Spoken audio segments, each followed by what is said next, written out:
Cécile de Ménibus. Et autour de cette table joyeuse, Philippe Bilger, bien entendu, Patrick Adler, humoriste et journaliste, et Luc Gras, politologue et auteur de ce livre, La démocratie en péril. Et tout de suite, avec Philippe David, on vous souhaite la bienvenue, c'est Seul contre tous. Les vraies voix Sud Radio. Seul contre tous. Et Patrick Adler, vous dites le refus assumé d'Olivier Galzi, nouveau maire d'Avignon, qui a refusé de serrer la main de son opposant, Raphaël Arnaud. Moi, j'ai trouvé que c'était un acte politique, surtout par rapport à quelqu'un qui représente toute la violence, en ayant été le leader de la jeune garde.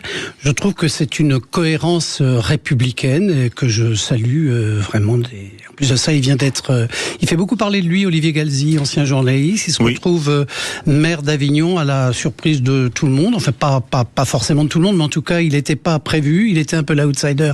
Il est arrivé et en plus de ça, il vient de remporter la métropole. Donc là, il marque son territoire, il le marque politiquement par ce geste-là. Et je trouve qu'il a bien fait puisque même Raphaël Arnaud avait refusé à l'Assemblée nationale de saluer le plus jeune député qui était effectivement un député RN. Donc finalement, c'est la réponse du berger à la bergère. Alors moi, je ne suis pas d'accord. J'aime beaucoup Olivier Galzi comme journaliste et bien sûr, je suis ravi qu'il ait gagné la mairie. Mais je n'aurais pas eu cette attitude. Mais vous n'êtes pas élu. J'entends bien qu'il veut réagir et rendre la monnaie de sa pièce à Raphaël Arnaud, mais j'aurais plutôt été tenté de lui donner l'exemple d'une forme de rectitude et de politesse, même si la cause est désespérée.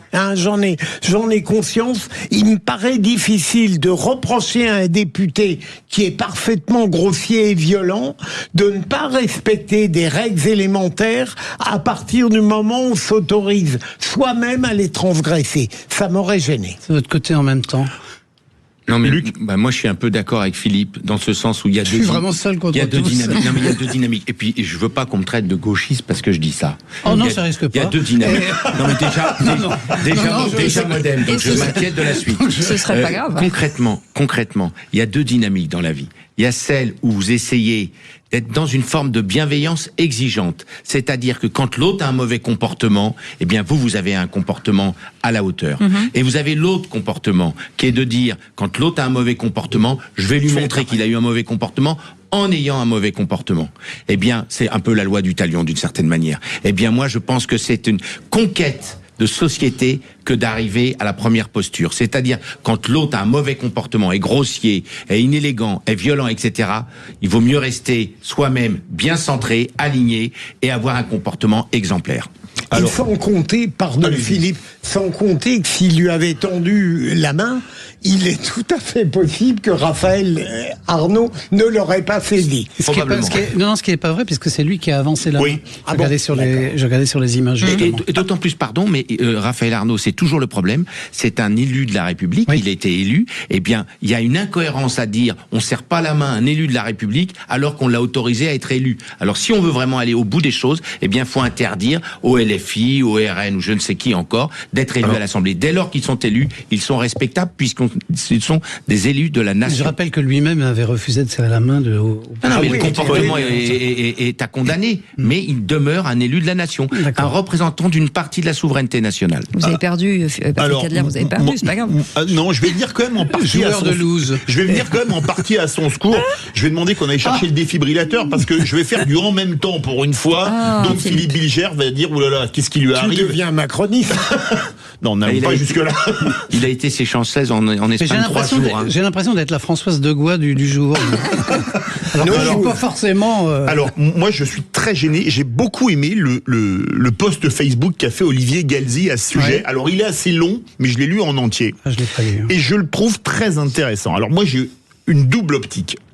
Et j'en ai même avec une petite troisième. Oui, c'est le cas de le dire. La première optique, c'est que la courtoisie républicaine veut qu'on serre la main. Ça, c'est le premier point.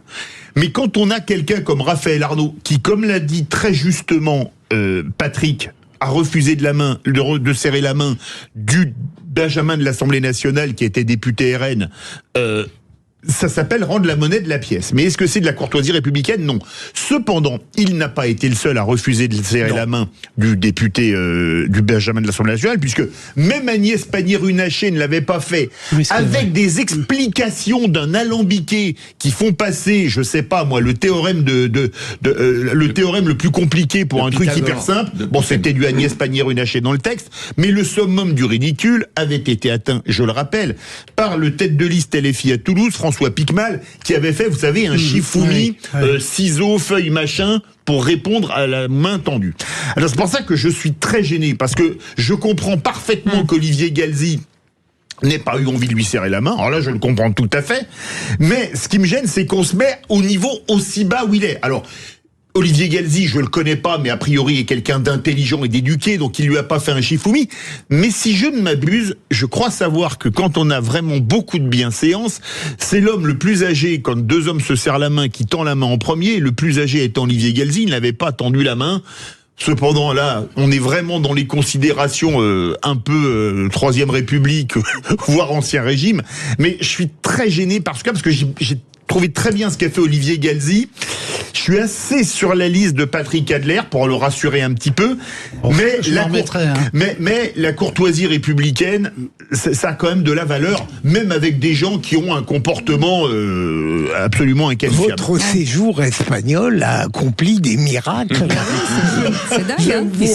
Il s'est sanchéisé. Oui, je ne vous reconnais plus. On dirait un professeur. Hein. Ah oui, C'est absolument. l'influence de Sanchez. Voilà, pourtant je suis assis. Quand on est... Je l'attendais, celle-là. Quand on est en médiation, en situation de conflit, Oui.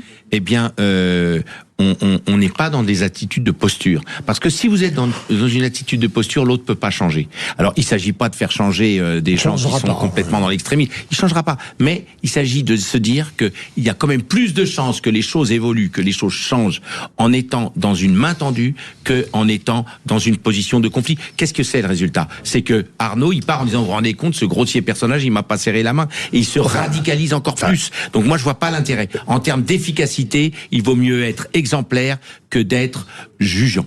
Luc, président. Oui. Il vous a convaincu à l'inverse? Non, mais j'entends. Ouais. J'entends. Mais Ça prouve votre ouverture d'esprit. Et là où je trouve que vous êtes un petit peu idéaliste, Toujours. on n'a même pas besoin de se dire que ça va servir à convaincre Raphaël Arnaud, puisque c'est une tâche impossible, mais même par rapport que ce soit lui qui soit à une tâche. soi-même, par rapport à soi-même, ce qu'on exige de soi sur le plan de l'urbanité politique. Mais là, c'est un niveau encore plus élevé, Ouais, là, intellectuellement. Vous montez très haut, messieurs. Là, c'est la propre conscience personnelle, c'est encore autre chose. Et Luc, vous avez encore la main puisque vous dites que le lien social est mort. Vive le lien social. Alors bien sûr, j'ai paraphé la phrase célèbre, le roi est mort, vive le roi.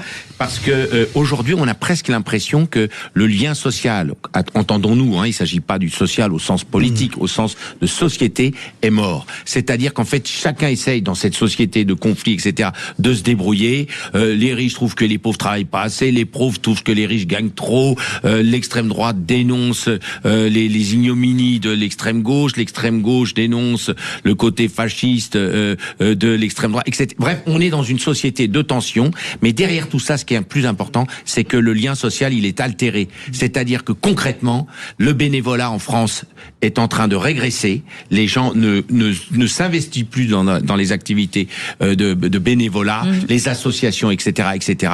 Les églises ont plus de sous parce que plus personne ne donne à la quête, voire ne va même plus dans les synagogues ou dans les églises. Et donc, j'attire l'attention sur le fait qu'une société qui ne privilégie pas, qui ne chérit pas son lien social, c'est une société en danger. Le chacun pour soi, c'est un danger.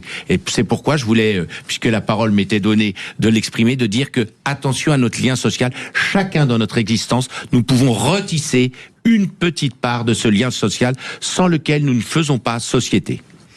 si vous voulez démontrer que le lien social, mon cher Luc, est indispensable, vous avez totalement raison, mais précisément aujourd'hui parce qu'il n'existe plus du tout. Ou alors le lien social, si on veut, ça devient les manifestations collectives lors de victoires de l'équipe de France avec les violences qui vont avec. C'est dramatique. Moi, ce qui m'importerait, c'est que vous ayez eu la lucidité ou du moins l'inventivité pour dire comment vous voyez cette possibilité de le recréer. Ce sera la prochaine expression libre. Ah, d'accord. Écoutez bien Sud Radio. Via l'école, moi je pense que ça peut se recréer bien via sûr, l'école. mais la question est intéressante, mais partout oui. où il y a matière à ce que disait Lévinas, altérité, relation à l'autre. Vous savez, et puis les textes saints, quelles que soient les religions, en parlent de ça. Donc il y a la nécessité d'intégrer l'autre dans notre regard. Mais là-dessus, on est d'accord. Donc ça peut être dans les écoles, ça peut être effectivement mais c'est aussi le cours de théâtre, le rôle des politiques football, peut-être aussi. Mais pourquoi pas. Mais d'ailleurs, les manifestations sportives, c'est ça que recherchent aussi les gens. C'est-à-dire quand le PSG, cher Philippe, gagne, eh bien il y a aussi quelque chose, mais qui est très primaire, qui est le b.a.-ba. Mais il y a quand même une manifestation d'engouement collectif. C'est le début du lien social. Le lien social nous emmène beaucoup plus loin puisqu'il nous emmène dans la découverte de l'autre et de ce que nous n'avons pas et que nous découvrons chez l'autre. Mais ça, c'est un vaste sujet, aurait dit le général de Gaulle. On parlera des clubs sportifs dans un instant, puisqu'un jeune garçon sait faire rouer de coups aussi, encore une fois. Donc c'est là que tout se joue aussi. Sur l'intolérance, effectivement. Ouais. Non, je disais, ça me rappelle les concerts, effectivement. Et les gens, où ça fait sens, puisque les gens se retrouvent ensemble et communiquent et tout. Oui. Non mais... Et les vous remarquerez que toutes ces communions sont plus des communions verbales. Oui. C'est ça qui est intéressant dans notre société. Le lien social, il est abîmé parce que, oui, c'est vrai que quand le PSG gagne, on est tous contents, on est tous là, tranquilles, au concert, au convoi musicien, etc. C'est magnifique. C'est magnifique. Mais il devrait l'être, parce qu'il devrait l'être derrière. Parce que pour les points UEFA, ça fait du bien. Voilà. Mais quelque part, c'est notre communication. Alors évidemment, les écrans, les machins, on lutte tous les parents qui ont des jeunes enfants contre ces écrans qui sont alors eux un acteur déterminant de la chute du lien social, parce que quand vous êtes sur votre écran, vous n'êtes pas avec votre voisin. Alors une fois de plus, je vais faire du en même temps. Parce que le lien social, du coup, il devient numérique. Oui. Non, n'abusez pas. Une fois de plus, je vais faire du en même temps, ce qui a fait sortir Philippe Bilger de Ségon. Je crois que il va finir par adhérer à Renaissance. Pardon. Non, on parlait de votre renaissance depuis l'Espagne. C'est ça. Je crois que Luc Gras a dit une chose très juste. À l'époque, ce qui faisait le lien... bien la seule de l'émission. Là, il commence bien. Hein. À l'époque, ce qui faisait le lien... Et ça a été complété d'ailleurs très justement par Patrick. À l'époque, le lien social se faisait à l'école. Il aime tout le monde on socialisait les enfants entre eux. Oui. Et à l'époque, l'école était un creuset qui formait et où les enfants des classes populaires pouvaient accéder au plus haut niveau, à Polytechnique, à l'ENA, à Sciences Po, etc. Il y avait deux autres vecteurs qui jouaient, notamment dans les quartiers populaires, pour faire le lien social. C'était l'Église catholique, comme vous l'avez dit, elle s'est vidée. Et je vais dire une chose qui va peut-être surprendre, et le Parti communiste français, qui était la phase B. Ce qui s'est passé, c'est que l'école est devenue ce qu'on sait, il y a qu'à voir les classements PISA et TIMSS, c'est devenu une garderie améliorée, où on vous file un diplôme au rabais qui s'appelle le bac à la fin, qu'ont 95% des élèves, ça ne sert plus à rien. Ce qui était pas le cas à notre époque. L'Église catholique ne fait plus lien, vous l'avez dit et je suis assez d'accord, et le Parti communiste français est devenu un groupuscule politique qui oscille entre 2 et 3% des voix selon les présidentielles. Et la fête de l'humanité. D'accord. Et à part, il reste la fête de l'UMA, voilà, pour faire du lien social. Mais ce qu'il y a d'assez soirées amusant, barbecue aussi. Oui, mais ce qu'il y a d'assez amusant là-dedans, c'est que, et c'est pas un politologue comme Luc Gras qui va me contredire, c'est que les corps intermédiaires, si chers à la droite orléaniste, dont est, on peut dire, au moins partiellement issu Emmanuel Macron, se sont tous effondrés sous lui alors qu'ils étaient déjà en mauvais état. Parce qu'il les a boudés. Mais bien sûr. Mais c'est bizarre parce que c'est pourtant son école de pensée qui va vers les classes intermédiaires. Les partis politiques, il n'y a plus personne, on est d'accord. Les syndicats, il n'y a plus personne depuis des années. Bref, il y a le vide. Et la nature a horreur du vide. C'est pour ça que le lien social n'existe plus. Moi, le lien social, j'en rêve. Moi, j'aimais quand, en 84, la France était championne d'Europe. J'avais passé ma dernière épreuve du bac ce jour-là avec mes copains. On avait fait une méga méga fiesta dans la rue quand la bande à Platini avait gagné. Il n'y avait pas eu dans toute la France une voiture brûlée, il n'y avait pas eu une vitrine cassée, il n'y avait pas eu un magasin pillé. On faisait la fête. Aujourd'hui, vous avez vu, et comble de l'ironie, qu'est-ce qu'ils ont saccagé? Place de la Concorde, l'exposition sur le vivre ensemble de Yann Arthus Bertrand, qui dit que le vivre ensemble, ça marche parce qu'il y a son expo. Je caricature un peu, mais c'est ça. Mais la France a tellement changé en 40 ans qu'à l'époque, il y avait du lien social. Mais le problème, c'est pas le lien social, c'est pas le vivre ensemble, c'est de pouvoir et d'avoir envie de vivre ensemble. C'est ça la phase. Mais est-ce que, à votre avis, si on a le temps, très vite, il vous reste une minute. Une question, est-ce que c'est l'absence, la disparition du lien social qui a créé la passion de soi et l'individualisme, ou est-ce que c'est pas l'inverse? Les deux, mon colonel. C'est-à-dire qu'il y a d'une part le consumérisme. Vous n'en sortez pas par une sorte de synthèse macroniste. Non, pas du tout, parce que c'est pas l'un ou l'autre, c'est l'un et l'autre. C'est pas la même chose. C'est-à-dire qu'il y a d'une part une volonté manifeste de la politique de l'offre de Macron de pousser vers un consumérisme qui vous isole des autres, c'est vrai. Mais il y a aussi, regardez les débats Chirac, Mitterrand ou Mitterrand-Séguin, etc. Il y avait une connivence. En sous-jacent de tout ça, il y avait un partage des valeurs. Et je dirais que l'élément explicatif de la fin du lien social, il y a quand même des valeurs républicaines. Il y avait un attachement aux valeurs républicaines. Il y avait des coups de Jarnac, c'est le cas de le dire pour François Mitterrand. Il y avait des coups comme ça. Mais il y avait en sous-bassement de tout ça, Chirac, De Gaulle, et puis il y avait du Giscard, respect. tout. Il y avait des valeurs dont fait partie une forme de respect, même si c'était pas le paradis. La pratique du pouvoir, franchement, on peut pas dire qu'il y avait le respect des valeurs républicaines. Il y avait des valeurs en commun. Éviter les allitérations en S. C'était invraisemblable. Les amis, merci beaucoup. Dans un instant, l'info en plus, on ira à Vendin-le-Vieil. Vous savez, Mathéo, ce jeune garçon de 9 ans qui s'est fait rouer de coups au sol à l'issue d'un match de football. Fabien Lefebvre sera avec nous, manager général du club de football de l'Avant-Garde à Boigny, Chessy, Mardier, à Bobigny-sur-Bionne, dans le Loiret. Dis donc, c'est long ce nom. Allez, on vous souhaite la bienvenue et on revient dans un instant.